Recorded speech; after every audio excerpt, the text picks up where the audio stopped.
In the 1960s, winter in America was a season that tested the nation's grit while revealing its regional diversity, its technological progress, and its stubborn attachment to tradition. It was a time when central heating was widespread but far from universal, when snow tires were a novelty rather than a necessity for many, and when the phrase "baby, it's cold outside" carried genuine weight rather than just serving as a crooner's pickup line. Families adapted to the chill with a mix of practicality, occasional grumbling, and quiet pride in enduring what the weather threw at them. Across much of the northern United States, winter arrived with authority. In the Northeast and Midwest, temperatures routinely dropped below freezing from December through March, and snowfall could be measured not in inches but in feet over the course of a season. Cities like Buffalo, Cleveland, and Minneapolis became accustomed to lake-effect snow bands that could deposit a foot or more in a single day, turning commutes into ordeals and school cancellations into cause for celebration among children. The winter of 1960–61, for example, was particularly memorable in the East. A major nor'easter in early December blanketed the region from Washington, D.C., to Maine with heavy snow and high winds, stranding travelers and closing roads for days. Further west, the Great Plains endured brutal cold snaps where wind chills plunged to dangerous levels, and rural families kept a close eye on livestock huddled against barbed wire fences dusted white with rime ice. Yet winter was not uniformly severe. The South experienced something closer to a mild inconvenience than a full-blown season. In Atlanta or Dallas, a hard freeze might occur a handful of times each year, prompting hurried efforts to cover tender plants or drip faucets to prevent burst pipes, an event rare enough to make the evening news. Floridians, meanwhile, considered anything below 60 degrees worthy of scarves and light jackets, a habit that drew gentle mockery from northern relatives who mailed postcards of palm trees while shoveling driveways back home. Even within states, geography created sharp contrasts. The higher elevations of the Appalachians could receive substantial snow while valleys just miles away saw mostly rain. At home, staying warm required both equipment and strategy. By the early 1960s, most new suburban houses and many urban apartments featured forced air gas or oil furnaces that distributed heat through ducts, a significant improvement over the gravity furnaces or coal stoves of earlier decades. The reassuring whoosh of the burner igniting and the gradual warming of floor registers became a morning ritual in countless households. Still, older homes, especially in cities like Boston, Philadelphia, or Chicago, often relied on steam or hot water radiators fed by a basement boiler, which clanked and hissed as they came to life. In rural areas or among lower-income families, space heaters supplemented inadequate central systems, and it was not unusual for bedrooms to remain noticeably cooler than living areas. Parents frequently instructed children to sleep under multiple quilts or in flannel pajamas, and the classic parental refrain, "If you're cold, put on a sweater," was deployed whenever a child reached for the thermostat. Heating costs were a genuine concern. Natural gas and heating oil prices, while lower in real terms than today, represented a significant household expense. Many families kept thermostats set at 65 degrees during the day and lowered them further at night, relying on the oven's residual warmth after baking or the fireplace, often more decorative than functional in newer homes, to take the edge off evening chill. Electric blankets, introduced widely in the 1950s, gained popularity as an affordable luxury, allowing individuals to stay toasty without heating the entire house. In apartments without central heat, kerosene or electric space heaters were common, though safety warnings about tipped heaters and carbon monoxide risks appeared regularly in newspapers. Daily routines adjusted to the season. Mornings began with the scrape of frost from car windshields using plastic scrapers or, in a pinch, a credit card. Cars of the era, big Chevys, Fords, and Plymouths with rear-wheel drive and bias-ply tires, were notoriously poor in snow without chains or studded snow tires, the latter only beginning to appear on the market. Commuters allowed extra time, and breakdowns due to dead batteries or frozen fuel lines were routine. Public transportation offered an alternative in cities, but buses and trains could be delayed by ice on overhead wires or switches. School children walked to neighborhood schools bundled in heavy coats, wool mittens clipped to sleeves, and rubber galoshes that buckled over shoes, arriving with rosy cheeks and damp cuffs.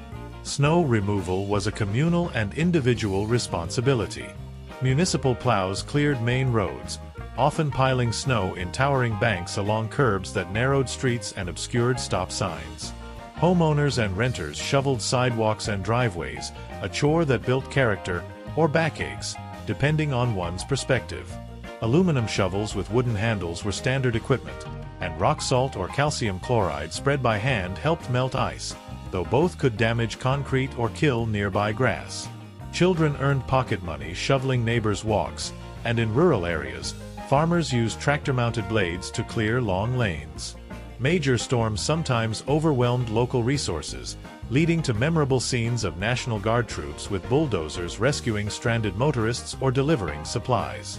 Winter clothing reflected both function and the emerging styles of the decade. Heavy wool overcoats remained standard for men, often in charcoal or camel with velvet collars, paired with fedoras or narrower-brimmed hats. Women favored three-quarter-length coats in pastel or bold colors, sometimes with fur trim, and frequently wore headscarves tied under the chin to protect coiffed hair from wind and snow. Children endured bulky snowsuits that restricted movement but kept them warm during sledding or building snow forts. Boots were practical.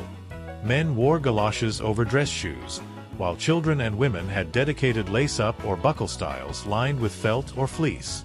Knitted accessories, scarves, mittens, and stocking caps were often homemade, a continuation of wartime and post-war thrift. Food played a central role in winter comfort. Meals leaned toward hearty, slow-cooked dishes that warmed both body and kitchen.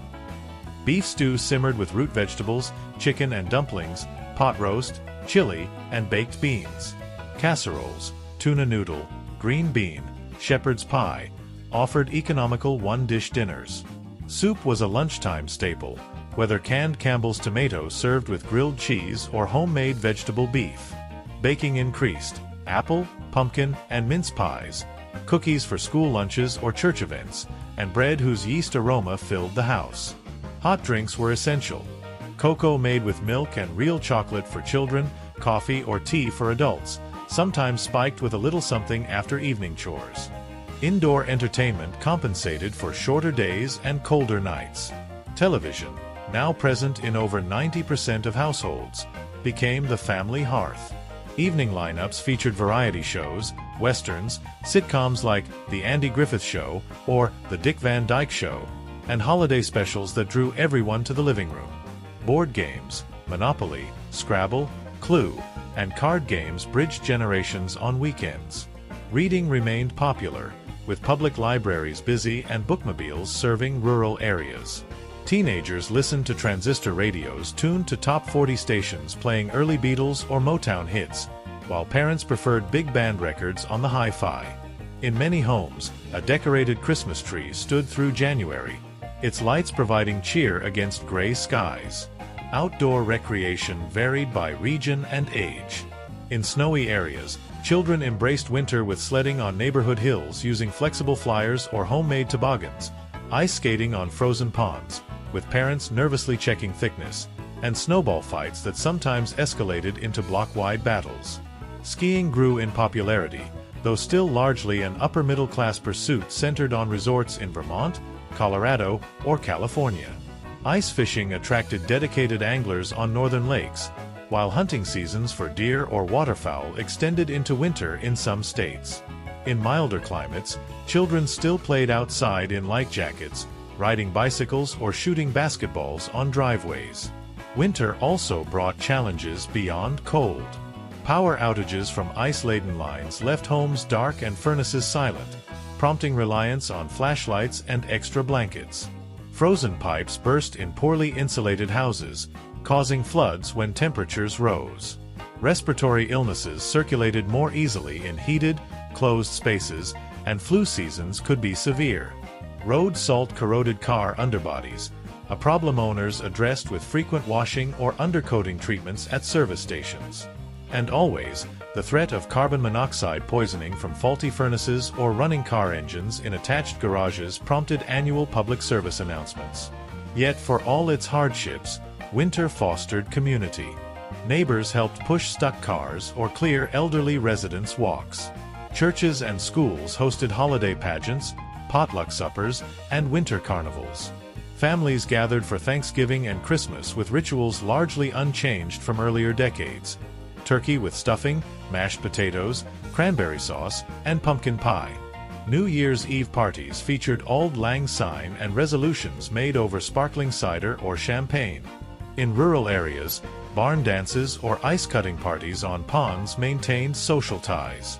Economically, winter influenced patterns of work and consumption. Construction slowed in cold regions, though indoor finishing continued. Retail peaked with post-Thanksgiving and Christmas sales, department store windows elaborately decorated to draw shoppers downtown. Catalog orders from Sears or Montgomery Ward arrived by mail for those in remote areas.